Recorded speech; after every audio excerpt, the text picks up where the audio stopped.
Did you know that yanking on a dog's leash can actually be quite painful for the dog's throat? And for strong dogs that like to pull on the leash all the time, that can make walking unpleasant for both of you. Luckily, the sponsor of this video, Compadre, is here to make sure you love every walk. Compadre has developed the patented no-pull solution, a humane harness and leash system to help train against pulling and lunging behaviors. Compadre believes that you don't have to hurt a dog or break their beautiful spirit in order to get them to be good citizens on a leash. The no-pull solution uses gentle corrections around the strongest parts of a dog's anatomy, the chest, which means that you can guide and train your dog without painful pinch collars, e-collars, or choke chains. This system helps you to gain your dog's attention and lead them to walk calmly beside you. Now with Compadre's no-pull solution, both dogs and humans have a clear line of communication. No more pulling, love every walk. So head over to compadre.com to check this out for yourself. That's www.compadre.com. And if you use promo code JPT2025, you can get 10% off of your order. Thank you, Compadre, for sponsoring this video. Now back to the show. All right, I am pleased to present all you folks, Mr. Alex Littlehorn. Hey man, thank you so much for coming on the show. Thank you for having me. I'm excited to be here. Oh yeah, dude, it's really cool to have gotten to know you over these past few months, and just for our audience, just so they know who you are. A little while ago, I made my first video for the other channel on realm travel about Black Elk, the legendary Lakota holy man. And I was looking for someone who could speak fluent Lakota, who could sell a young man's voice speaking Lakota. And you were the first person I contacted. And like that, you said yes. And ever since, we've had this kind of back and forth, and it's really cool. I mean, you know, maybe what I'll do is I'll put a little sneak peek of just that intro for people, just so they can see what you do.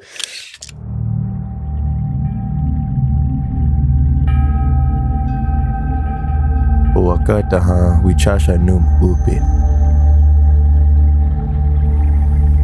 Mahpiela wa'u. Mahpia ki ha aka iblata na ha iwanka imachu. Wig mungetiopa iachlate amao. Ho na trungash la shakbeki ha yamkapi. Makaki choka amao bina heha changleshka wakama ha dakuku washteki mapazopi.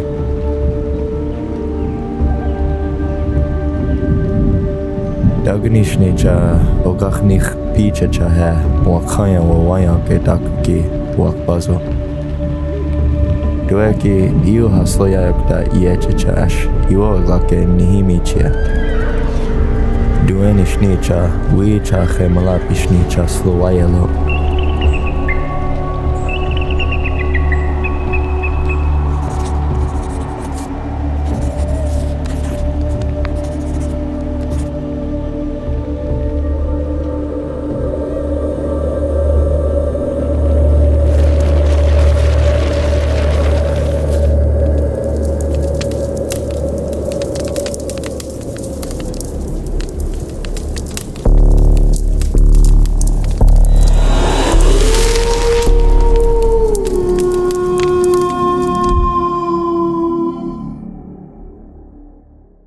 And then, of course, you have your career going on. So I'd love for you to tell the audience who you are, what you do, what your story is, man. All right. Well, my name is Alex Littlehorn. As you said before, a lot of people call me Matro. It comes from my Lakota name because I'm a descendant of Standing Bear, the original chief. And then, of course, he had the two sons, Henry Standing Bear, which was a visionary and Oglala chief, and then Luther Standing Bear, who was a knowledge keeper and an author. He has some great books. I've read some of them. And I teach the Lakota language. I teach at Lakota Waldorf. I'm the Lakota language director there. And I, of course, started 4 years ago a nonprofit called Gen 7, where I make a lot of Lakota language content with the goal to just normalize the language, strengthen the language, all the above, really. Make a lot of little lessons, a lot of content. So yeah, it's just I do what I love to do. So Yeah, man. And from our private conversations, if I remember correctly, you weren't always a fluent Lakota speaker. Is that correct? no, far from it. Yeah, I was. So I mean, I think this is definitely a conversation we're gonna get into. But when I was younger, I grew up off the reservation, at least until I was about 15. I moved from place to place. The Lakota phrase I use is like makasi damia iglagwa'u, which means I moved camp all around the world. And it's like it has like a greater story to it, because I don't know if anybody listening to this has heard kind of the history of like reservation boarding schools, but for years, from 1800s to until about 1970 ish, the government would essentially kidnap Native American children and bring them to a boarding school, like against their will, against their family's will. And it became the normalization as well. And they weren't allowed to speak the language, and they weren't allowed to be Native. They weren't allowed to be Indian. So my great grandparents, like most of them on my dad's side, almost all of them on my dad's side, were all boarding school victims. And as a result, some of those great grandparents, they died young, and their their kids and their grandkids, they moved away from the reservation, and some of them moved away to the reservation while they were still around, so their kids wouldn't have to go through that trauma. So I didn't grow up speaking it. I just knew I was Native American. My dad would teach me stories about the history and all that, like my whole life. But it wasn't until I moved back to this reservation I started learning it in school originally, where I was like, this is something like I really want to do. So to add on that a little bit, when I graduated, I did like an internship where they really made me nail down my pronunciation, because we were making these Lakota games and like little lessons. So I had to really work on the rhythm of the language and every single word. And I'm still growing in the language. I want to speak Lakota better, or just as good as I could speak English, but it's been quite the last 6 or 7 years. So That's awesome, man. From the perspective as a child, like what was it that really drew you into it? Do you think it was just, for lack of a better term, like fate or divine intervention, or what called you to the language? I always felt like a lot of pressure from my family to like do well in school in general and academics. And when I started the Lakota language class, like with every other subject, I worked hard at it, and I liked it. It was really cool to be like, oh yeah, this is my history. But when I got an email, like they emailed my parents and me and said that I tested, like I got a perfect score on some sort of placement test for the Lakota language. They said that only I was the third person to ever do it at that school. And my dad, he like made this like social media post and was talking about all of our ancestors, talking about all of the Lakota people in our family who are just kind of disconnected, all of the people that are like around the country, and how the government's attempts to kill the language and kill the culture was like essentially done. Like they did it. And I was the first generation of Lakota speakers, is how I put it. I mean I'm still working on it, as I said, but yeah, that like really like made an impact on me. Like, oh, this isn't just my history, like this is me. So I felt like a greater sense of self. Like I felt like, I've had identity issues in certain parts of my life, but like, there's a camaraderie in the language as well. So seeing myself improve, there was people around me who wanted to see me improve and wanted to improve as well. And yeah, I mean, it's pretty much that simple. That's all she wrote. Well, it's interesting, because there are a lot of different pockets around the world where that has happened to indigenous cultures, and it's so sad to see people completely disconnected. But I mean, correct me if I'm wrong, but it seems like that would be an incredibly healing thing to have, especially the younger generation start to learn their ancestral language again. Do you find that it's like, do you see the impact in your community just from what you're doing with teaching that language? Yeah, it's definitely not just me. The school that I went to, my high school, they started maybe 10 years ago a program where they fully immersed the language in like elementary school, and they're building it up more and more. They want to go all the way through high school, but there was no English used. And I mean, those kids now, I think the original students from that immersion building, I think they're like 7th graders now, and like they speak really, really well, and they're all on a really great path. Like I just think they're inspirations for their own peers. Like I definitely see a healing factor. I mean, people come to me all the time and tell me like the language is coming back, it's being saved, because for the most part, other than like one family that I know or two, like most kids that are born on the res, they don't speak Lakota. Like it's not their first language, and our first language speakers, we're thankful and lucky to still have them around, but they're like in their probably 50s or 60s at least, and then everybody else that speaks Lakota is a second language speaker. So it's been a huge turnaround, because I think there's a change like coming with that. But I say we're so thankful for that, because you know I'm Lakota, but the Sioux Nation, they call it, there's Dakotas and Nakotas. I don't like, from what I've seen with the Dakota territory, like they're not so fortunate. Like you know, colonization kind of hit them first, and then I'm Lakota and Choctaw, and my other tribe was affected by colonization like 200 years before. So yeah, we're thankful to be where we are. Yeah, it's insane how effective it was, and so heartbreaking, and not just the destroying of the language, but like, and I'm horrifyingly ignorant to the full spectrum of what happened, but just reading Black Elk Speaks, for example, like that changed my life. I remember finishing that book, and like I just had to put it down and just sit. Like I sat there, I think I shed several tears. Like it's so hard, like once you know what happened, it's so hard to look away. It's insane. Yeah.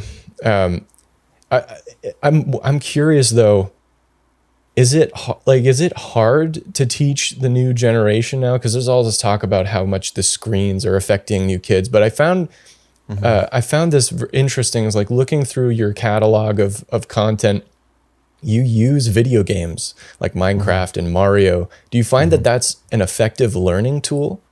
Yeah.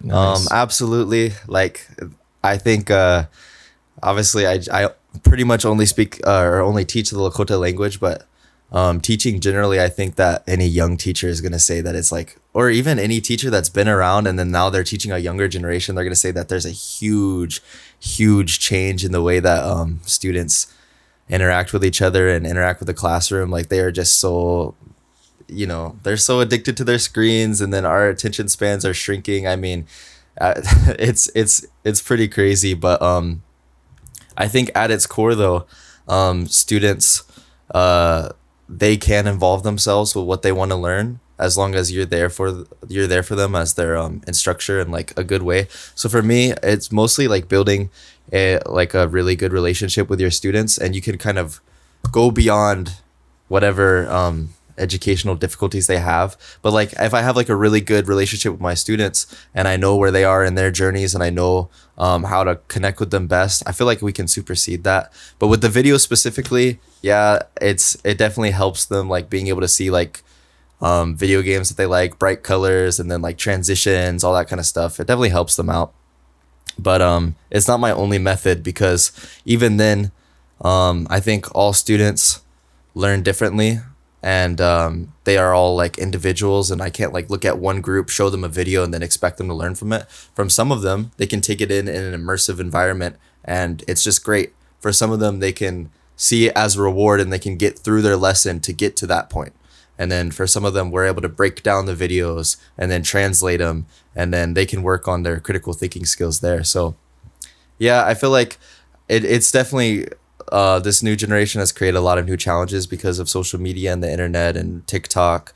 But to summarize what I was saying, I feel like they're still reachable. You just have new challenges that new obstacles you have to avoid, new challenges you have to conquer, and then you can look into different teaching methods and you can help them out. So well, it just seems like for me, like if I had a teacher like you growing up trying to teach me French, like Like that's the language I'm trying to learn, because that's where my ancestry comes from, is Quebec, and then obviously France, right? Yeah. But like it seems like such a great idea to do these things at least as like a first attention grabber, because number one, it's an attention grabber. Number two, you're gonna know the language that you're probably going to use in your everyday life.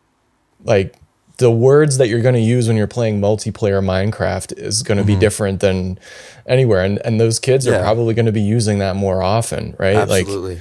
Like, that's so cool, man. I love how at such a young age you're figuring that out, and like you're actually like, I can tell you're really paying attention to each kid as an individual and their individual needs. Like, it really gives me hope for the future, man. It's so cool. Thank you. If I could like add to what you said, I think that's what's so important right now, because for a lot of language teachers, they have to start from such a ground zero that they like start just with other language as well, with like shapes and colors, and it's hard to get from there because it's really hard to get students to learn the language. There's with other subjects, there's always like a push from the government for funding, and they have to score certain scores in their ACTs or their SATs, and then they're going to need this in college. But with the Lakota language, unless they're trying to be a Lakota language teacher, they're probably not going to need that in college. So it kind of gets put at the back end from a lot of schools. So it's hard to get them past that like beginner area. So when we're doing like these other videos and I'm just talking, like the Fortnite video, those kids love it and they really picked it up.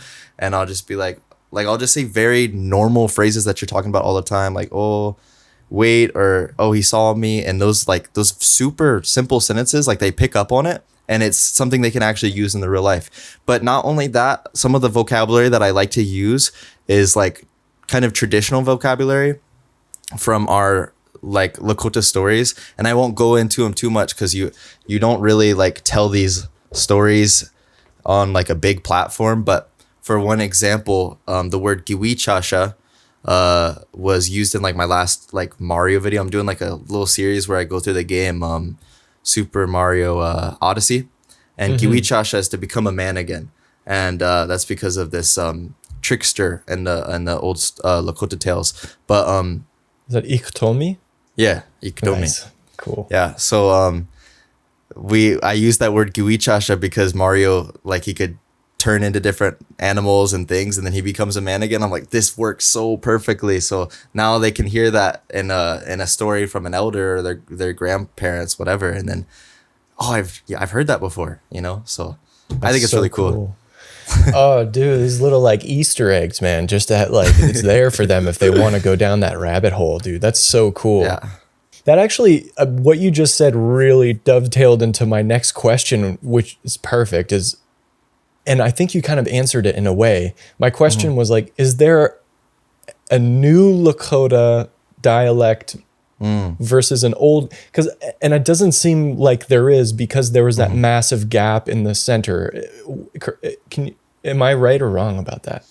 So it's a multifaceted idea, and the reason is because, well, of course the language evolves, all languages evolve, and maybe Lakota will be a lot different in 200 years, but you know, I can't say for sure when the language, like, there's different stories from where the language came from, but when the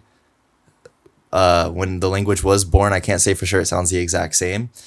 But you'll hear people use those words all the time, the new Lakota, the old Lakota. And the misunderstanding usually is the difference in fast speech and formal speech. At a school, you'll usually learn formal speech. So I would say, Alex Littlehorn Amachia below, and then with fast informal speech, you'll say Amachiab. You really use those full endings. You'll change Amachia B to Amachiab. Words like Ayash become Ash because the A and A sound blend together, or Ayapi becomes Ab, and people don't really recognize those words if they're like just beginners. So they think that it's like a completely different language, or things are taught differently than they used to be. But I think people just kind of learn from books, and people learn in the classroom, and they don't get to use it enough outside of the classroom to see that they are the same language at its core. There's some phrases and some words that are kind of archaic and they're not really used anymore. But you don't come across them too often. I have noticed though that, and a mentor, a teacher of mine, like pointed this out, that some archaic words that we don't use anymore, Dakotas still use. So, there's also language differences across reservations and across our dialects, Lakota, Dakota, and Nakota. So, yeah. That's so cool, man. That's so cool. Because do you think that's like the only reference point I have again is in French? Like, for example, there's a informal and a formal. Like you would say, do you you see, like tu vois? I was like, do you see? And I would use that with a friend, tu.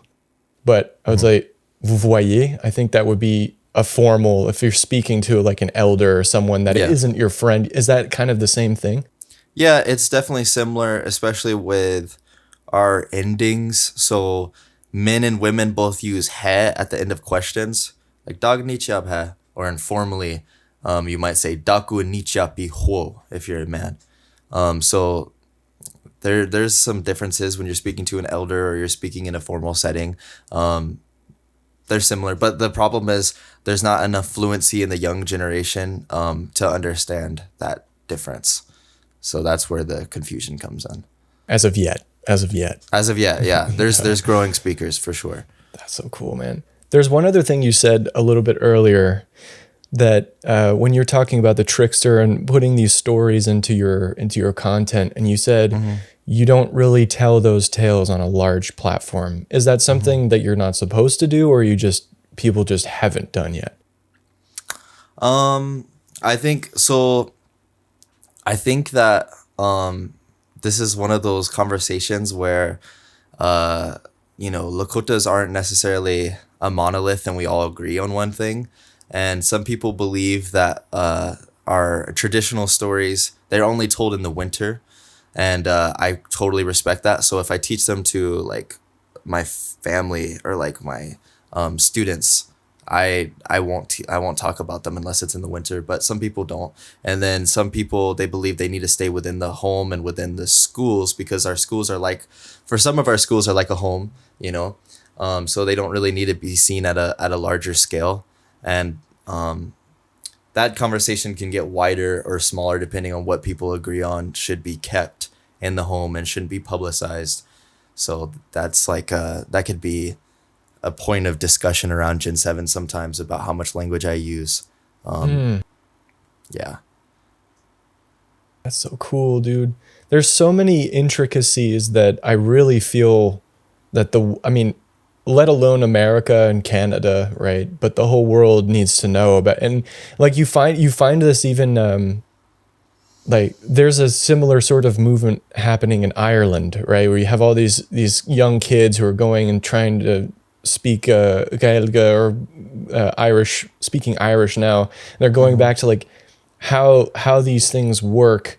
And I'm trying to dovetail this into my next question, because this is a really interesting thing that happens when people learn a new language.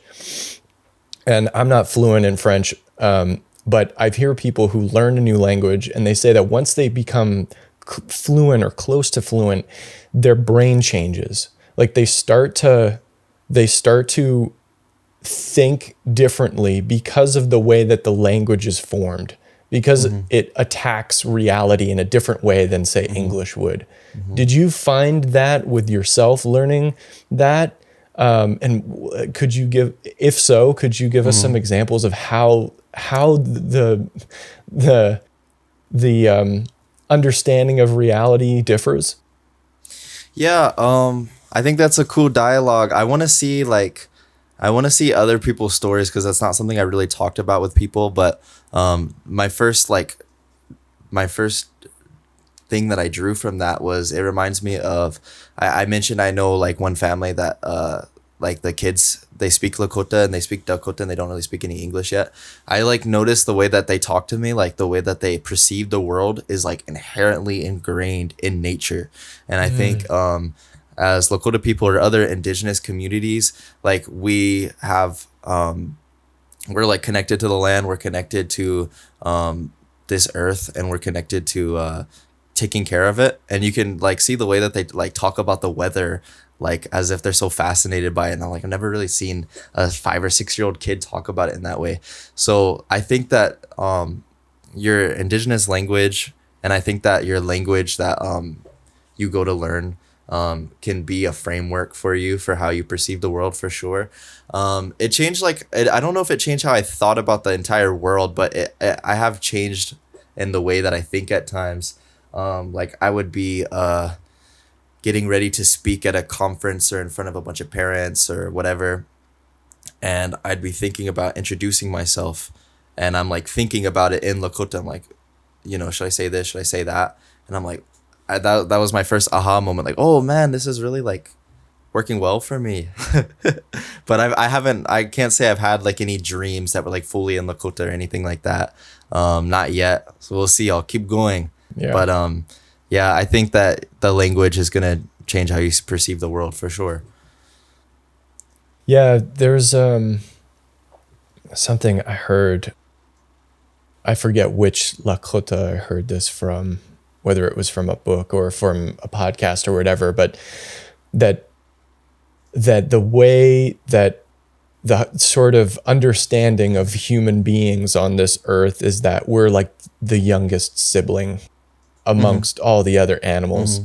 And the other, I mean, animals is not the word they would use. It's more like being, right? And Yeah. they're supposed to teach us how to act. And I think that's just so diametrically opposed to the Western materialistic worldview that has gotten in all sorts of trouble and caused all sorts of shenanigans on the land. Yeah. And has that kind of been your experience? I mean, you're talking about these kids who are like talking about the weather, like could you expand more into that? I think, okay, well, first of all, with like us being beings and the youngest ancestor, the youngest sibling, as I said before, I'm Lakota and Choctaw. I have a coworker that's Choctaw as well, and I feel like I've heard very similar knowledge from him and like other Choctaw people. Like, I feel like we definitely feel that way. And then with Lakotas, I don't know if we've ever had that exact conversation, but like it's definitely implied. Like our word for animal is wamakashka, and like it's kind of just being. It's kind of just a being that's on the earth, and then we use it today idiomatically to say an animal, but that's what it is at its core. So yeah, when it comes to that conversation about the weather, I just remember this little 4-year-old talking about and this big cloud came and thunder came from it, and like they were so shocked, they were so surprised, and you know, they were talking in Lakota, of course, but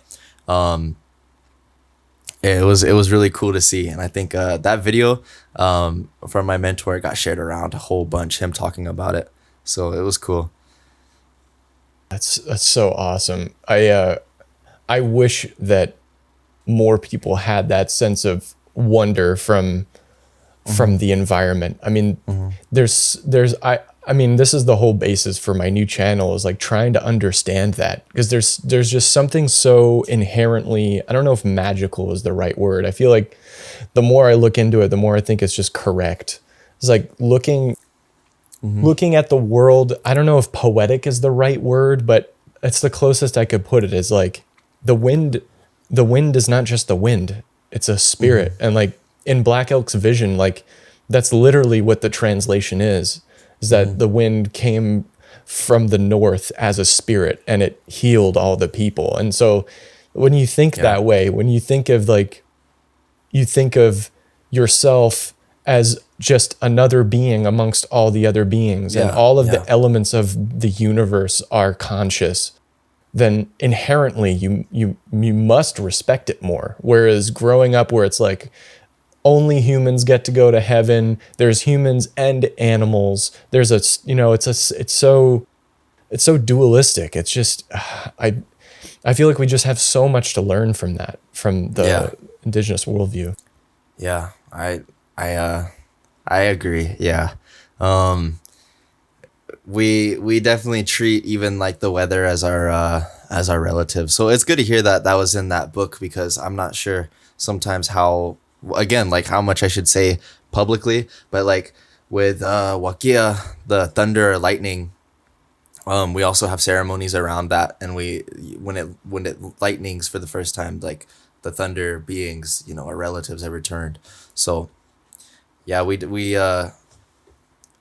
definitely look at the whole world as something living and breathing, and something that we take care of, and that takes care of us, for sure. Mm.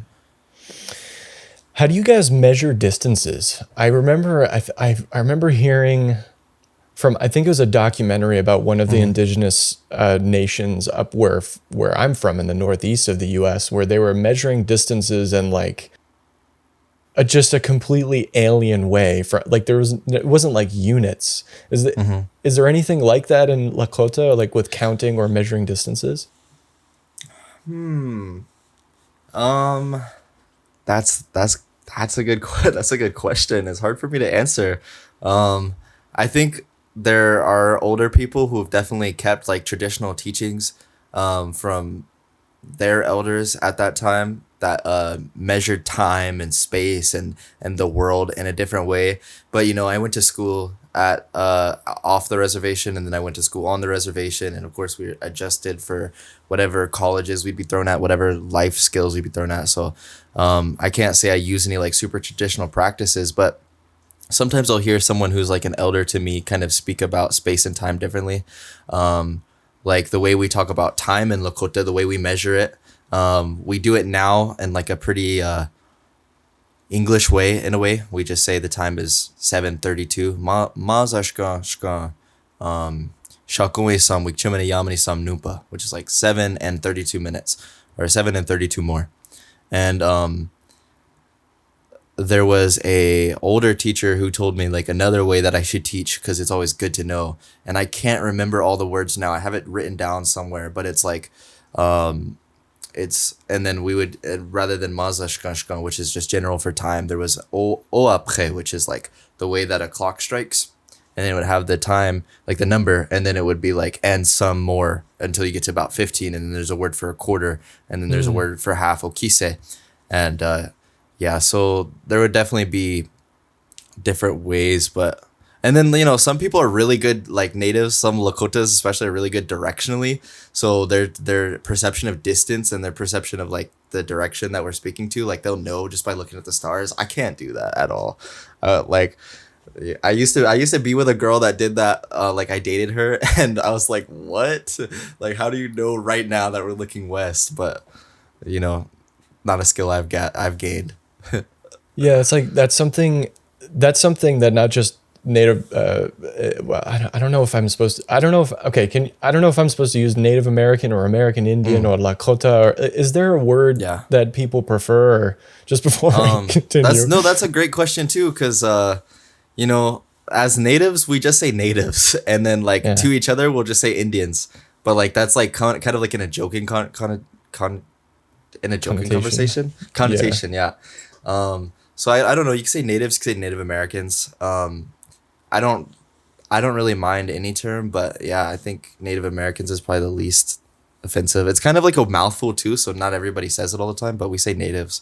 So yeah. Yeah, I forget what my initial question was, but it made me think of, I think it was one guy who was a Dine, and they were asking him the same question, and his answer was so perfect. It was just like, I'm a human being. Just refer to me by my name. Oh yeah. Yeah. and like, it's so difficult because, I mean, when you grow up knowing that you're part of a people who've been so fucked with, pardon my word, but I mean, like you have so much to think about. It's like, how much do I tell these people about how I feel, and like, how do I rise above that? And I thought that was so good. Yeah. I think there's another one. I forgive me, for not remembering where this stuff comes from, but there's a story of someone else who was like, so he was talking to, let's just say it was a Lakota, and he's like, so where are you from? And the Lakota picks up a pile of dirt from the ground. He says, I'm from here. Yeah. Damn, man. I hear, So yeah, good. I hear some Lakota, some Dakotas will say, "I'm from where the land meets the sky" or something like that. But Yeah. yeah, Yeah. definitely. It's a conversation that's fruitful of different ideas. I used to hate it, like just when people referred to me one way or another as like a Mm, native, because I was like, I'm Lakota.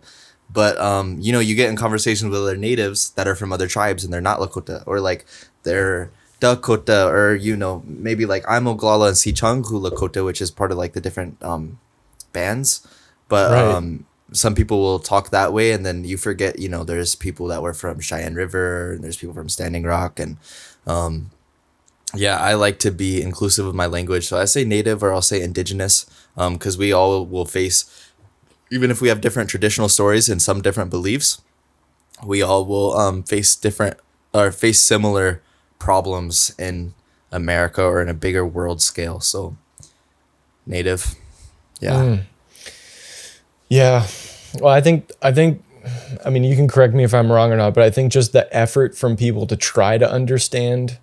Um, I know that like my parents drive around the country sometimes for vacation, and they'll go to Arizona, and they'll hmm see Dinesh like selling their jewelry or their crafts and stuff, and they just feel so like they tell me they see it on their faces that they're just so tired of dealing with like dumb tourists and stuff. I hmm feel like if hmm people just had just a cursory interest or understanding or just learn a word. Like there's a YouTube channel called Xiaoma New York City or whatever. He's like a polyglot and he'll go to these hmm different places. I think and and he'll go to an indigenous place and he'll just learn a sentence, and just that alone like just opens people up. Like I just think that hmm people should, especially because they're on the land, just yeah, learn, like just you don't even have to learn the language, but just like have an interest and a empathy for what's yeah, going on, you know. yeah. Man, you're hitting such good conversation points right now. It's actually like mind blowing. Yeah, a lot of natives, they see things differently than I do. There's some natives who are like not inclusive of people of other um ethnicities, or people who want to like be interested and involved. And for me, like I say, like me and my friends, we went to Hawaii um like a couple weeks ago, and like those people that we met there that were like native Hawaiians, like we're like relatives in some way, but our lives are also so different, so we're like they're tourists to them. And so it's kind of, I felt like it was a little hypocritical to say that people shouldn't be allowed to have an interest in us, and they should, like you said, even if they don't want to like go and learn certain parts of the language, because some people don't feel like non-native people should learn, even if they don't want to learn the language, like be empathetic and be understanding, and then learn a little bit about native history, because also we live on this land which was native land at one point. But for me, that's like a topic of conversation that gets brought up with Gen 7, because they're like, but people are going to learn the language that aren't native, and people are going to learn the language that aren't Lakota.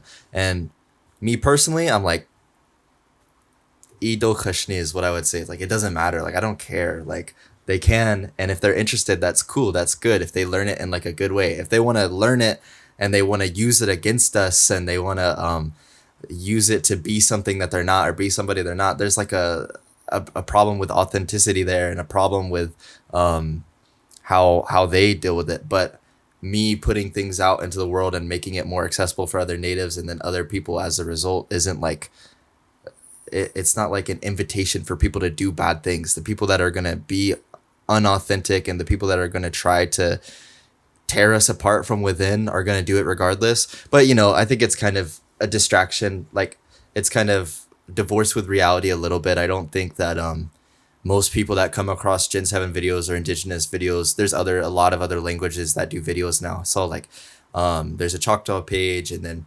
there's a couple Dakota pages, and people who come across it are either gonna like swipe or they're gonna like be interested in like, oh, I might learn a phrase today. And there's so much goodness that comes from that. Like I love, like we share culture, that's who we are as a people. And then the reason that people feel hesitant to do that today is because it was taken from us and it was forced upon us to expand like in terms of our land, forced upon us to get rid of our customs and our culture.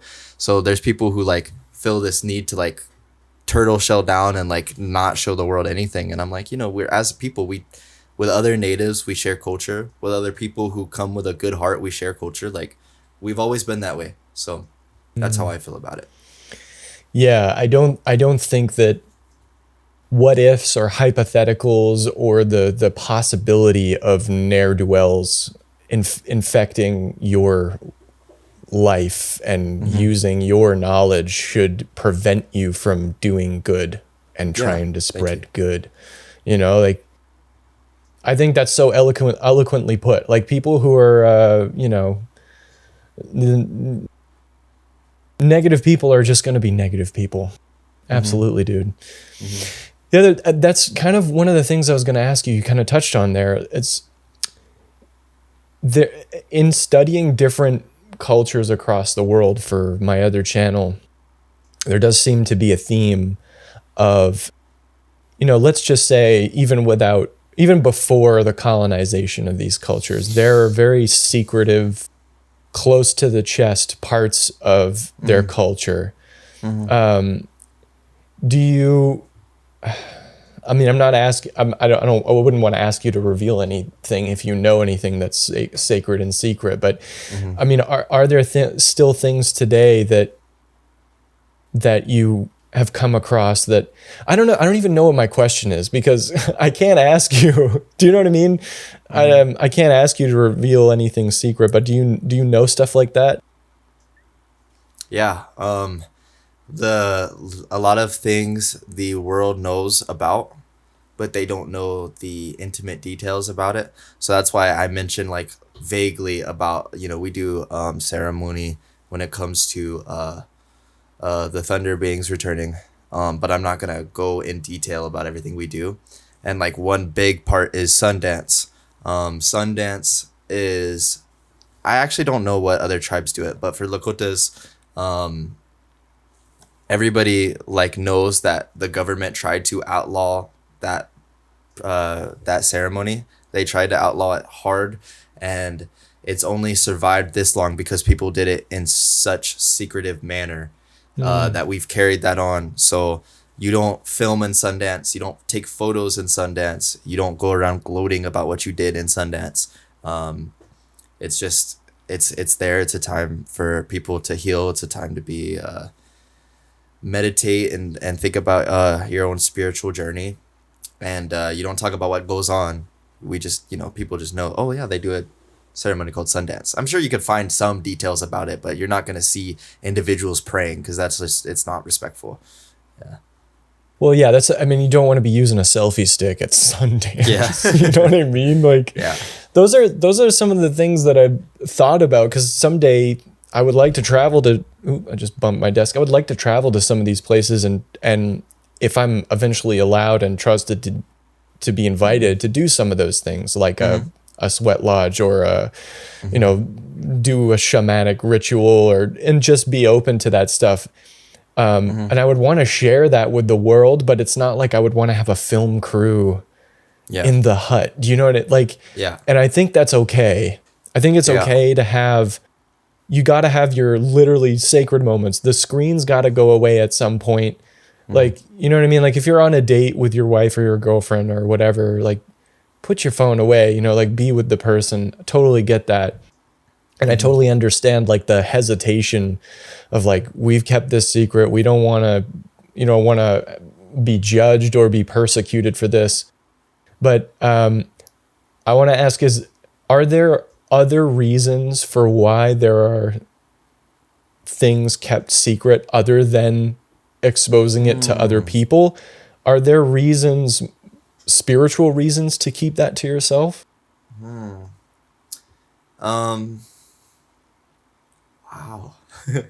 That's a good question again. Um, I think there's, a couple reasons. So I was kind of hinting on it, I guess. But a lot of ceremony was done completely in secret because the government outlawed it. They said you cannot do these things. You have to do the Christian practices. You have to come to these churches. So we were not allowed to do them. And I think as a result, we've kept them as a secret. Some people are just prepared for whatever could happen in the future. So that's like one piece of the pie, I guess. In addition to that, in addition to, as you said before, like letting too many people know about it, I think that we want to calm all distractions from the world in ceremony. So like you mentioned a sweat lodge. At a sweat lodge, you don't bring your phone in. You don't. Mm-mm. You obviously, some families probably do it differently, but most that I go to, we turn it off completely, leave it in the car, leave it at the house, and then we go in. And I think that those things can be a distraction from what's really there. Oh man, there's some conversations like about this that are kind of, it kind of gets to a controversial point. But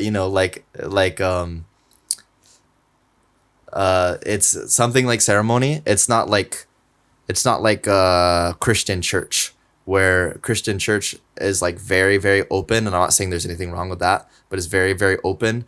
But there is such a select few people in the lodge. There's such a select few people in the house for the house ceremony, that these people are all there. They want to be there. There's no room for any like performance. There's no room to be there disingenuously. And you'll know that when you're there and you're like singing the songs, like that people are belting their hearts out. So yeah, I think just the idea of that being how sweat lodge ceremony is the reason at its core why we don't take photos, or we don't go in there with anything, because it's there for the people who are very fully there, and there is nobody there that's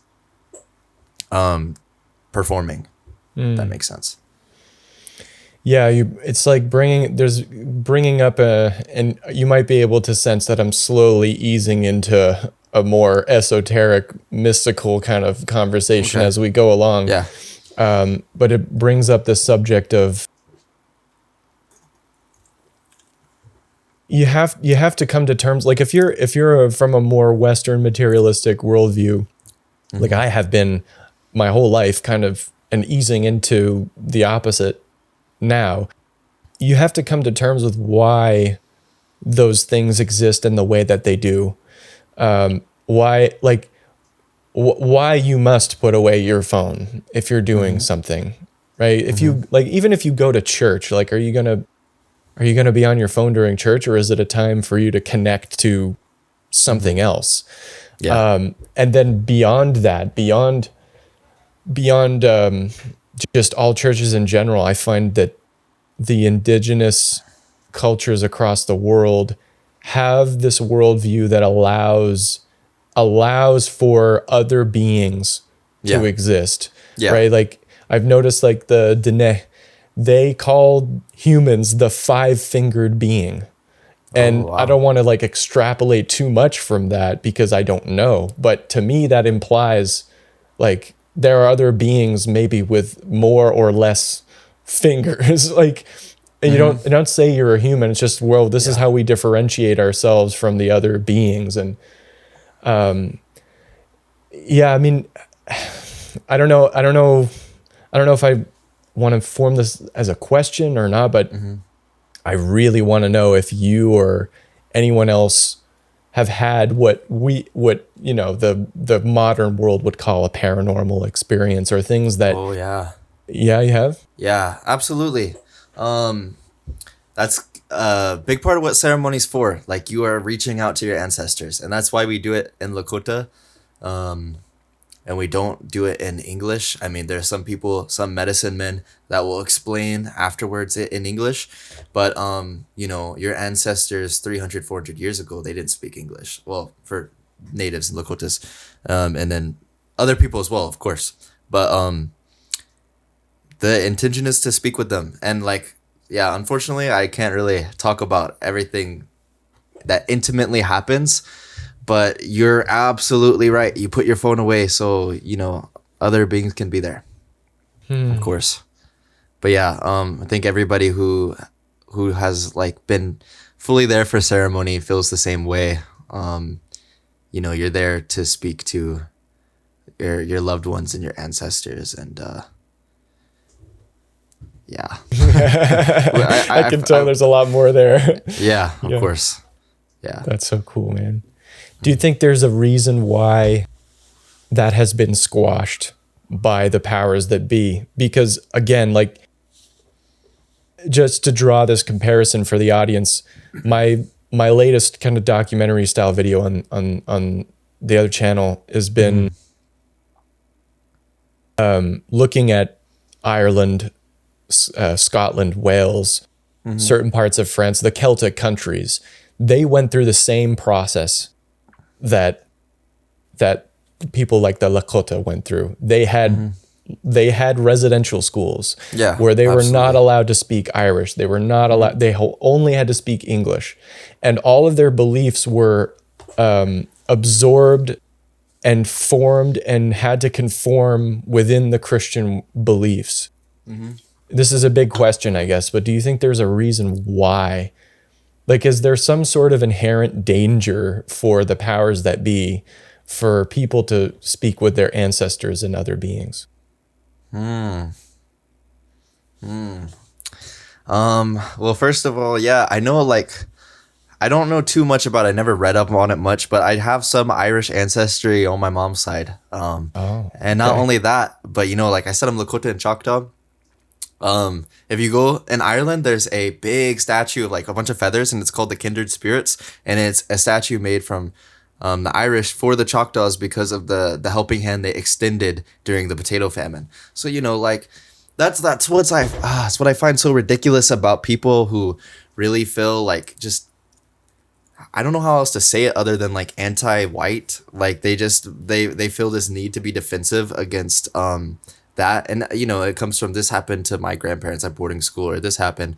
But like, there's these bad people, but there's so many other people who may look like them who were just also subjugated to that same torture. Like they were colonized, and they were massacred, and they were put through like so much trauma. Like you got to see people as an individual. And like, that's why if I'm talking to a person, like if I'm talking to you one-on-one, I might tell you all kinds of things that have happened in my life, like as a Lakota, but I wouldn't say it to everybody out there because I don't know who the bad actors are. But that's why I think we keep some of those conversations private. It's not necessarily that, oh, you can't hear it if you're not Lakota, but just that I wouldn't publicize some things. But I think whether it's true or not that that there's something grand to like speaking to your ancestors or your own like traditional practices that created a world where the people who use Christianity wanted to dominate it and get rid of it. Whether or not it's true, they had to believe it. They had to believe that there was like some power that they wanted to get rid of. And I think at its core, some of it's always just going to be power. They just want everybody to assimilate to their way because they want power over other people. But I definitely think there were people in those chains that were believing that Lakotas and then other ethnicities and other cultures, other people, groups of people that had their own ways of living life, their own cultural practices, spiritual practices. They had something strong from that, something so great, and that's why they wanted to get rid of it. So it's, again, multifaceted. Yeah. Why spend so much time and energy squashing something if you're not afraid of it in some way? Oh, absolutely, definitely comes from fear. Definitely. We have to remember that the people who squashed it were equally as religious, just in a different way. Like the Pilgrims were some of the strictest motherfuckers out there. You know what I mean? And yeah. So, I mean, I could see a million reasons, but it seems to me, the older I get, that all the things I was told were poppycock and were supposed to be separated into a spiritual world that you can't ever interact with. The older I get, it seems like those things are not within that framework. It's not a dualistic thing. And there's this quote from Wallace Black Elk. I think I showed you that clip the last time we talked, that he's talking about, I guess, little people or star people in his lingo, if you will. And he said something so profound. I was trying to pull up this quote, but I can't find it. But essentially, he was saying, that those people and those lights and those objects, we see it as a certain thing, but these Americans, right, these colonized people, they call that a UFO, and they'll never get to that same communication or that same relationship because they need materialistic confirmation. They need to shoot it down and open it up and examine it. And it seems that there are things that can be both physical and spiritual and elude materialistic capture. Do you think there's some truth to that? Yeah. I think that the big separation of spiritual and wonder that comes from like colonization, that need to find out exactly what everything is. If that makes sense, like with the UFO, like thinking, oh, that's a unidentified flying object, we need to get it down. I think that idea comes from a colonizer mindset, colonizer. And I think as Indigenous people, we search for things within ourselves and search for things in this world, and we're not looking to conquer anything. I feel like the need to strip those things down is the need to conquer it and understand it, and I think it comes from like fear. There's so much to say about that, so it's hard to like string my words the way I want to, but I know what you mean for sure. There's so much going on there, and I mean, I think it's a good time zeitgeist wise to have this type of conversation, because I do feel like, especially ever since COVID, we've been kind of coming out of like, I feel like people had the time to wake up a little bit, and they're looking at not just the fact that they've been going to do a 9 to 5 and serving this, I think it was my mom that said this, is like, corporations can't love you back. Right. And people are realizing that. And not only are they realizing that, but they're taking the time to see what, like, there's more than just Walmart and Target. And, you can find a lot of cool things at Walmart and Target. Look, I get it, but there's more than just going to the mall and working and paying your bills. Like, there's something else going on. And I think the introduction to people like the Lakota and their beliefs, and at least their attitude towards life, is such a good entry point into that. Yeah. It's so cool, dude. Yeah. I think, like you said before, the things that I was taught, they were, what do you say, poppycock? Yeah. I think that gobbledygook. I think that in many ways, like the Western world, it gets rid of like Indigenous mindsets, and I think that it's not like the individual's fault, but just what they were born unto. Because at one point, I was just as native as I was when I didn't live on the reservation, but I was always fueled by those same colonized ideas, and I don't know if they ever really sat right with me, but I felt like being on the res for so long, like being around people who are like me, like I started to get it in a way, and I saw the world for what I believe it is. And I lost my track of thought for a moment. No worries. You're talking about like living on the reservation and seeing things differently. My point is, we have like an Indigenous mindset, and I think that other individuals can benefit from them regardless of what their ethnicity is and what they're born from. Like, it's what you can't ever change, like how you were born. For me as a native, I can't change my blood quantum, and I can't change the fact that I haven't lived on the reservation my whole life. So what you have now, as a person, you get to decide who you want to be and how you want to think. Like, you need to surround yourself around people who think a certain way that you think is right or that you want to think like. And it doesn't matter what your DNA tells you, you know? I think that anybody can be in these, you know, we have people in our communities that aren't Lakota, that think in a Lakota way and that think in a similar Indigenous way. And, you know, they just believe it to be what's right and healing for them. And I think that that's so powerful, you know? Yeah, absolutely. Absolutely, dude. What was some of your exposure growing up, or at least just you being you, whatever you're willing to talk about, to spirituality? What sort of things could you share? A specific story? Would you be able to give us a little bit of insight on that? Yeah. For 5 or 6 years, I lived in a very Christian town, and I was surrounded around Christianity. And the thing about Christianity is that for some people, it could be such a great thing, but with a lot of things that are big, people can use it in a very ill way. You know, people use Christianity in a very ill way. And growing up, it's like, it's hard to put into words, but like, I've never been against Christianity. I'm not against Christianity, but I was exposed to the people who use it in such a bad way. People who used it to be racist and prejudiced, which is just such a crazy concept to me.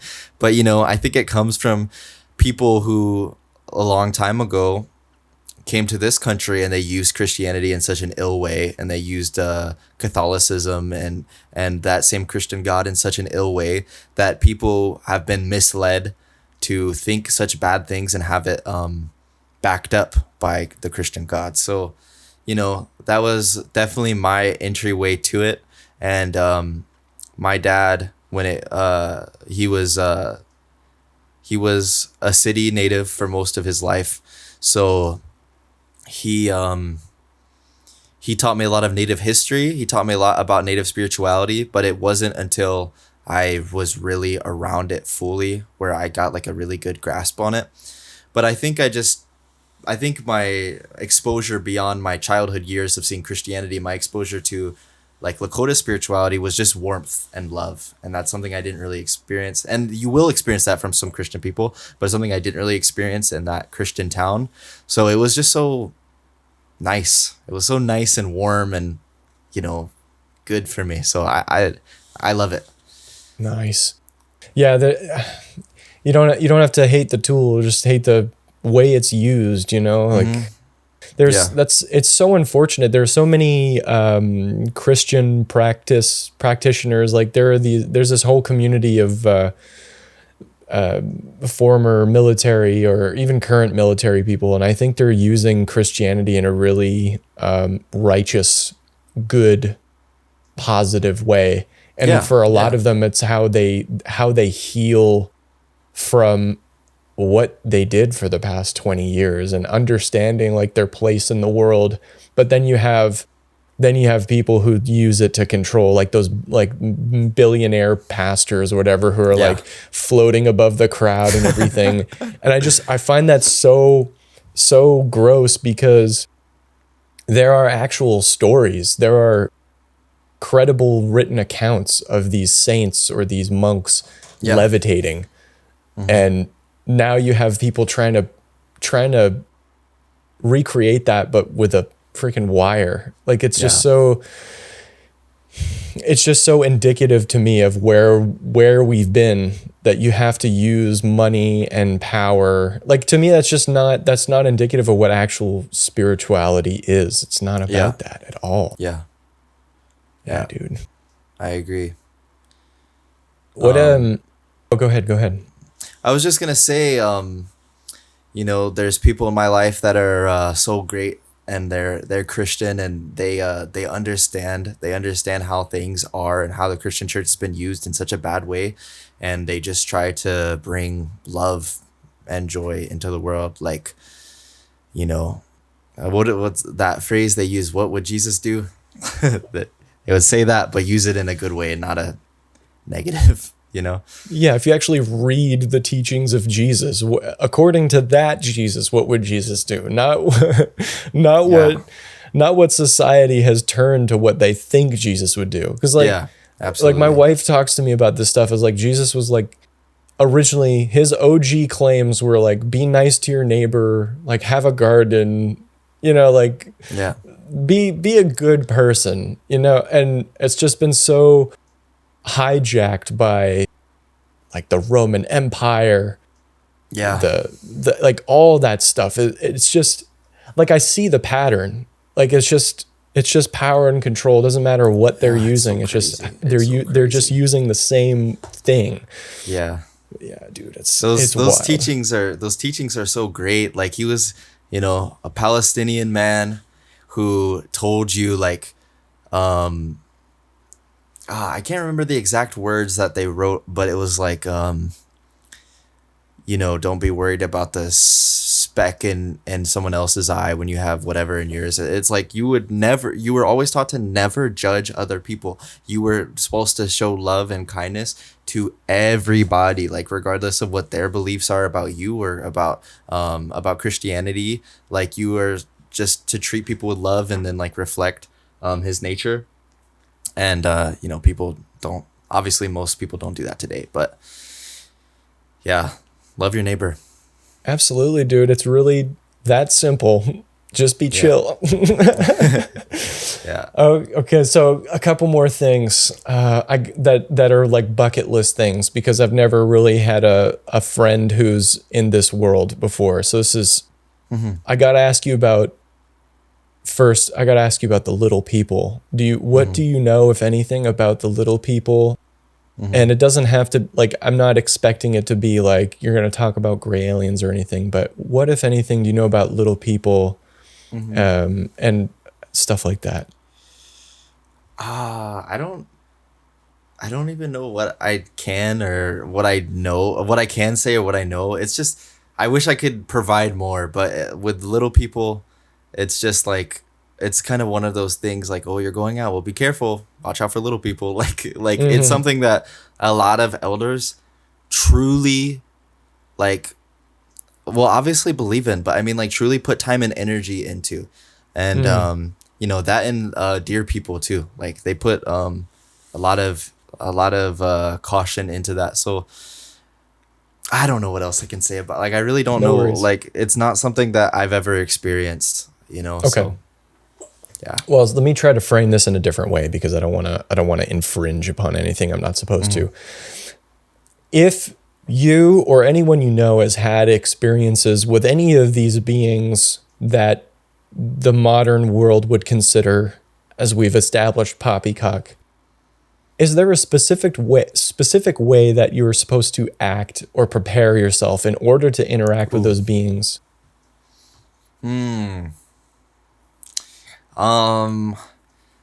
That's a good question. I don't think that it's something that you can ever really prepare for. It's just something that like you have to be like, you need to hear the stories of your relatives and be very vigilant and be very aware of your surroundings and all that. And I've heard stories from a couple people about dealing with that kind of thing. And I would just say stay vigilant. There's not really much you could like. If you experience something like that, there are things you do afterwards. You always like, people will smudge, people will go to ceremony, and they will feel like, well, like when you smudge, you feel like it, like you have like Purifies you. You're purified, yeah. So I was trying to use a different word, but it's purification, but it just sounds like purified word sounds so heavy, so I didn't want to use that word. But yeah, there's things you do afterwards, but other than being cautious and being aware of your surroundings and then being safe and careful, there's nothing really that I think you can do. Not that I've been told. Or maybe there is things you could do. They just haven't told me. They're not really concerned about me. When you say stay vigilant or being aware of your surroundings, is that like akin to like you're in someone's house, so take your shoes off, like don't mess things up, leave things the way they were. In a way, yeah. In a Yeah. way. You don't want to. I mean, beyond like little people, beyond deer people, beyond anything, like you don't want to go and infringe upon anything that you don't understand. Like you need to just be careful. You need to be with people when you're traveling. It can be bad to like travel alone. For us, like on our reservation, the most nearby city is pretty far away from any like real life, and there's like not even good connection. So like when you're traveling out there, if you like went if you like popped a tire, or if you like ran out of gas, like you would kind of be in a bad situation, and that's kind of like one of those things where you'd be very vulnerable. So I would say, you just need to have people in your life that are with you, or people in your life that care about you, will know if something went wrong. And that's what I would mostly mean by be vigilant. But absolutely, you don't want to be, if you're in somebody else's house, you want to like be respectful. You don't want to be infringing upon things you don't understand, things that aren't yours. So yeah, that's Yeah. the main takeaway. So like what I'm getting from this is like it's twofold, the reasons why they give you that advice. Like in a materialistic way, like all throughout time, you got to keep your head on a swivel when you're traveling alone. You don't want to get in trouble. You don't want to break a bone, this and that. So in a materialistic way, that is a sound advice. Like travel with someone, keep your dot the I's and cross the T's, or whatever the heck you're supposed to say. Exactly. But is there a spiritual way that applies as well? Yeah. The thing is, I feel like today, things are seen as so separate. One good example is powwows. There's a lot of people, and I know this sounds like a deviation from what you were saying, like entirely, but I'm gonna No. rope it back in. Like with powwows, this is a really good example. Like people kind of have a conversation about, oh, is it a spiritual thing, or is it a celebration? And like, I feel like that's all. Yeah, exactly. Like I feel like it's all like a very new idea to separate those things so much. To be like, is this just socialization? Is this mental, spiritual? And like, we were always spiritual beings. So like whatever we do is inherently spiritual. So like it's hard to go into like depth of how being vigilant of your surroundings when it comes to other beings is spiritual, and what's like materialistic, because like we just inherently are, that's who we are inherently, spiritual beings. So like, yeah, it's always going to play a role in it, and like it's harder to separate it. So yeah. Yeah, my question was like against everything I'd been trying to get to the whole time, which is it just shows my cards of like how I've been raised to think through the world that I've been living in. I think that's good. I think it shows like a good topic of conversation. Like that's how we feel as Indigenous beings. We're spiritual people, and separating it is kind of a new idea. And we have to examine our own biases in these conversations, because like regardless of the fact that I'm Native, I still have the same framework sometimes where I'm like, oh, I don't know if this is too spiritual or whatever, but this is just who we are. We're people. Absolutely. Yeah, I think we all have the capabilities. Do you think that let's just say, I someday wanted to do one of these ceremonies anywhere. Well, let me ask it this way. Do you think if a person of, let's say, my descent went to a sweat lodge and had some sort of spiritual experience where they had contact with some sort of entity, do you think doing it on a reservation, for example, would have them see the beings that culture believes in, or do you think they would see different beings that come from their own ancestry? Well, I can only speak from my own experience, because I've only been myself. But I think like we always say Hechina ni Lakota. Like you're still Lakota. So regardless of where you are, you're still Lakota. So I think that man, I don't know. I've never even thought about that. So if you're a Lakota person, you believe in all these Lakota beings. I think that's probably what you're gonna see, and I think you're gonna see what you're looking for. I feel like if you're on reservation land and you've come to a place where people are really like accepting you in, because the thing is, it's all about an individual. Again, like there's certain people who say at like Sundance, it's only natives, it's only Lakotas, it's only our bloodline, but we've never been that way as people. We bring other people in if they're like very good intentioned, if you have a real connection with somebody. So it doesn't like, so if you're with a group of people that bring you in and see you that way, I feel like you're already in an inherently Lakota setting, if that makes sense. So maybe that's kind of what would surround you, the beings that would surround you. But in the same sense, Lakotas going off the reservation are still Lakota. So maybe they would still only experience what they believe and what they're looking for. I can't say for sure. I think it's kind of a dual concept where you are who you are regardless of where you are, but you're also in a setting of people who believe a certain thing. And maybe you'll see that as well. Yeah, it's one thing I've thought about a lot, and I just wanted to ask and see if you could add insight, because there's so many. I mean, every indigenous culture has some sort of set of beings that are not necessarily in the physical realm, and you can find similarities, but you can find a lot of differences as well. And so the natural question for someone who might be naive is like, well, which one's right? And it's like, I don't know if any one of them is right, but it brings up the question is like, are there like, I mean, we're all the same species, but because of our cultures and the way that we think and the way that we react with each other, we have different interpretations of that other world, that other realm. And like, is it that there are different beings that favor certain types of thinking, or like, you know what I mean? Maybe. Like, there's you're right. There's so many things like that. Or like, here's something else: is like, do you think that thinking bad thoughts or the way that you think influences the interaction with the spiritual realm? Like, if someone has like a lot of issues, and like, let's say the sweat lodge, are they gonna invite things in there that they're not supposed to have in there? Is that why you have to have a sort of purification before going in? Or I think that's absolutely possible.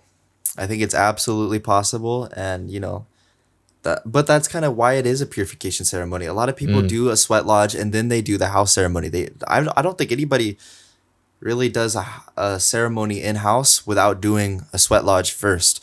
So I don't know, maybe you're in there, and when you're there, like the heat rises, and I feel like maybe because of the external environment of the heat, like there's not enough room for any bad thoughts, and people kind of can push those things away, these bad ideas. Like it's just purification and goodness, so but I think that it's just like such a cool school of thought to think about whether certain beings gravitate towards certain people because of their ethnicity or their ideas, or if or if they wouldn't, and they're what's the word, like placed on a certain map in a way, placed on the map in a certain way. I think they're cool schools of thought. And I think it's something you could think about, we could like theorize about, but we don't like have to have the answer. And unless, you experience it a certain way, maybe you come to the res and you're around people who really bring you in, and then you experience one thing or another, and then maybe you have your answer, but I don't know. Yeah, these are all things I definitely want to know before I pass on. Those are all bucket list things. And I mean, I don't have to have the answer, but at least have some sort of cursory introduction to it. I mean, it's just there's too many incredible things going on beyond going to the mall, as I've said earlier, that it's beyond fascinating. But let me see. I'm trying to think what else I want to ask you about. I think there are a lot of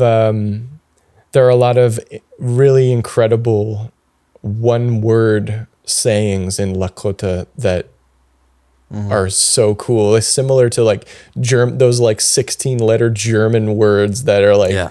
really, they like encompass really complex Yeah. feelings. Like Schadenfreude is like a really specific thing. It was like when you're driving on the highway and your side of the highway is free, but the other side's packed, and you're like, like that Schadenfreude. Like I heard of Wowachintanka, which Yeah. is kind of like, Woachitranka. yeah. Could you explain that? Yeah. Woachitranka is one of our virtues. We have 7 main ones, and then depending on where you are on Lakota land, they can shift slightly of what people believe the 7 are. But Woachitranka is always there. It's patience, it's perseverance, and beyond like you were just like talking about phrases that have like that are short but they mean like so much. There's it's hard to explain in English almost. Yeah, like there's I not can enough words imagine. to justify it, and Yeah. there's some that I've spent a lot of time trying to, so I feel like I can explain better than Woachitranka. But patience, perseverance, servitude, that's that idea, and it's one of those things that we represent, and that's something like for me, that's like the virtue. I mean, not trying to like talk on myself. What do they say in Res Dogs? Like, oh, people have said this about me, so I'll say it. But like people around me have always said that's like the virtue I demonstrate the most. Like without a doubt, when I'm around my students, like I could be very, very patient with them because I think that they deserve that. There's so much that they go through in their lives. So one of those things we really try to keep up. But like beyond that, there's other ones like Wo Lakota is it's literally just Lakota and then the abstract idea placed in front of it, Wo. And the way that it's written in some sentences is a peace treaty. Like, oh, Wo Lakota ga happy. They made a peace treaty. But it's so much more than that. And like I think it comes from the etymology of Lakota and Wo. Like it's like the whole embodiment of being Lakota, which of course comes from peace, and it comes from those other virtues. So like it's something, it's like peace, it's like a peace time, like a time of peace, it's like a peace treaty. But you could see, I've heard some elders explain Wo Lakota as more than just that too. Like the other virtues we keep up, when you show and you demonstrate Wo Lakota, you are showing the embodiment of Lakota values. And at its center, the one that's most heavy there is peace. But yeah, I guess if there was one phrase I was going to use, that would be it, Wo Lakota. Yeah. And wo is, you said it's an abstract thing. Is it kind of maybe not sacred, but is there a explanation for what wo means? Yeah, it's I want to so in Lakota, just like in English, there's a lot of words that there's a lot of words that have different meanings. Wo is like one of them. Yeah. But grammatically, it's a prefix and it's put before something to make it a concept. So Iyushki can be like happiness. It's one of those words. And then wo Iyushki. So sorry, Iyushki in a sentence is like someone being happy, someone being excited for something. Iyushki on Wachianke is like, I'm excited to see you. But then wo Iyushki makes it an abstract concept. And grammatically, that's what it falls down to. You'll see wo in front of a lot of different concepts. But there was a teacher before me that told me that her elder told her that when we put wo in front of a word, it shows that we're all upholding it. And I like that idea. Grammatically, it's a prefix and it makes a concept abstract. But the concept itself, you could say we're all upholding it together. And one of those things being wo Achitanka or wo Lakota. As Lakota people, we have to uphold that idea. Got you. Yeah, it makes it more of a subject, like you say, a virtue. So we've got wo Lakota, we've got wo Achintanka. You said there are 7. Would you be willing to share some more? I think the world needs to know what these are. These are good virtues, man. They are good virtues. But like I just said, like some people kind of some people kind of use 7 different ones. Oh, okay. So I don't know if it's just I've been taught this certain way, and then this is what like has carried on in one area. Like we have our reservation, but there's districts within the reservation, and then there's some families that have still held on to their family lines, their Tioshpaes, which is like, I guess it's like a clan, if that makes sense. So there's some people who have passed down teachings that have kept going. So some people say the 7 virtues differently, but there's other ones. So wo wa chitranka, wo Lakota. Wo Lakota isn't always even put there, but wo wa unshila, that's compassion. And my sister's Lakota name has that in it. So wa unshila. There is, let me see how they would write it here. Wo wa ohola. Hold on. I wanted to find how it was spelled before I said it. But okay, there's wo wa unshila, wo Lakota, wo wa chandoganaka, or wo wa chandoganake is generosity. Wa ohola is how would I explain that in English? Wa ohola. I was gonna say respect, but it's more than just respect. It's respect for the land. It's respect for people. That's wa ohola. I like that one. Yeah. I like that one. I mean, I'm asking because it's like, for the however many people want to watch this, it's like anyone who can incorporate that into their life, Absolutely. that's a plus. Do you know what Absolutely, I mean? Like, yeah. there's not enough of that. I think I've in our conversations before, I think I heard about a word called wetiko, which is, I don't know if the Lakota described that or if it was another nation, but it was like a sickness that people brought here of greed and wanting more and always wanting to collect more. And you find it's such the opposition to that in this culture, for example, where it's like, it's not what life is about. It's not like, and you see it in real life. You see it, like, I've had the privilege of being so ill for so long, because I feel like I'm happier now that I've had a brush with death, essentially, and you're kind of forced to just actually be happy for the simple things in life, the important things in life. And then you look at the billionaire, and in comparison, their life feels so hollow. Like you cannot buy a good family. You cannot buy good friends. You can't buy a sense of purpose. And all those people, they've won everything. Like they won the championship. They got all they could ever want materially, and there's something missing. And do you know what I mean? But yeah, dude.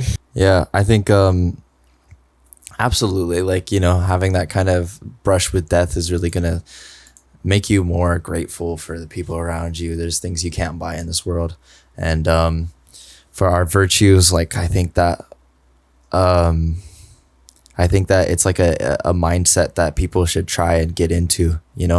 So there's like but there's all kinds of different ideas. So like we said wo wa unshila, we said wo wa chitranka, we said wa ohola, wa chandoganaka, or wo wa chandoganaka. There's woksape. We really, really care about wisdom. And that's like, our woksape is wisdom at its center. But, we pass that down from our generations. Those cultural teachings that we hear, our stories that we hear, that's wisdom. And that's why we respect our elders so much.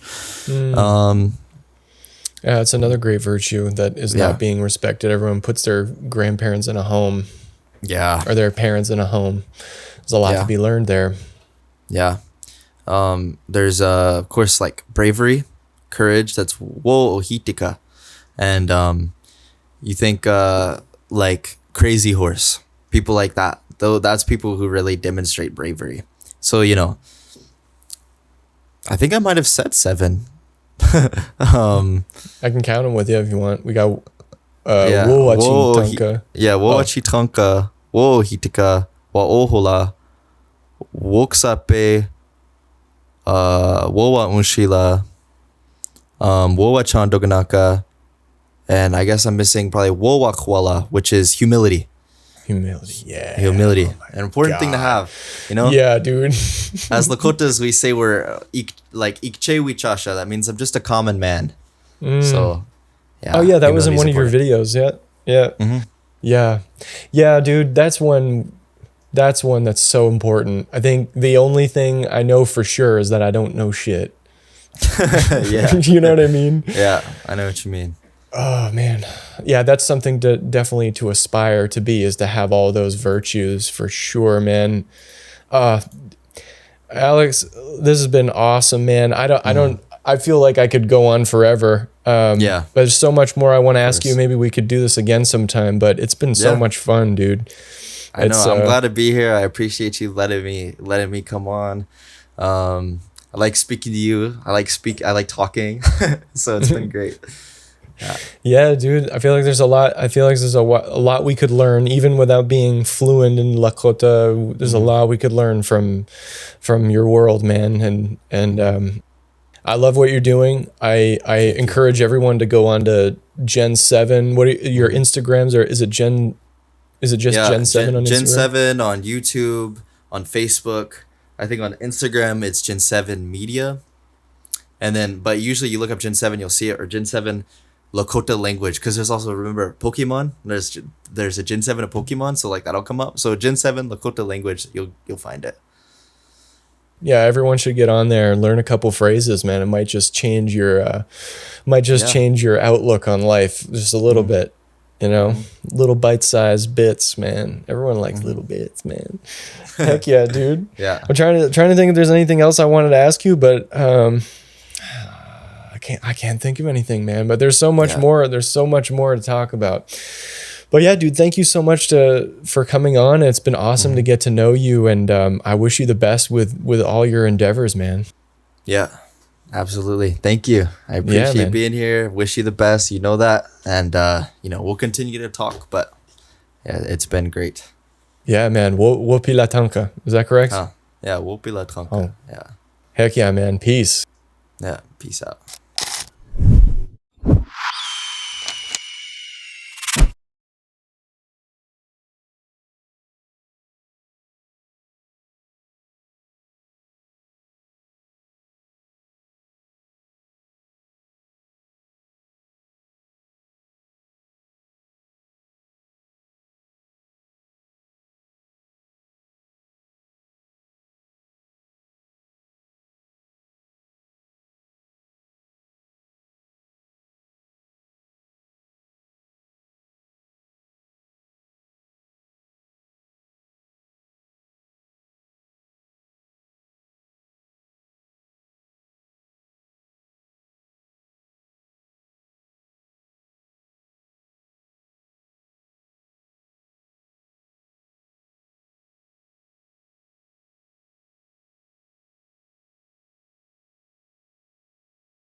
Did you know that yanking on a dog's leash can actually be quite painful for the dog's throat? And for strong dogs that like to pull on the leash all the time, that can make walking unpleasant for both of you. Luckily, the sponsor of this video, Compadre, is here to make sure you love every walk. Compadre has developed the patented no-pull solution, a humane harness and leash system to help train against pulling and lunging behaviors.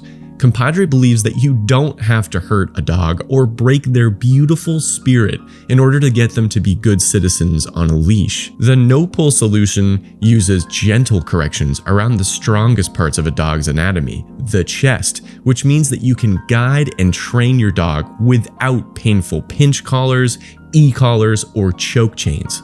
This system helps you to gain your dog's attention and lead them to walk calmly beside you. Now with Compadre's no-pull solution, both dogs and humans have a clear line of communication. No more pulling, love every walk. So head over to compadre.com to check this out for yourself. That's www.compadre.com. And if you use promo code JPT2025, you can get 10% off of your order. Thank you, Compadre, for sponsoring this video. Now back to the show.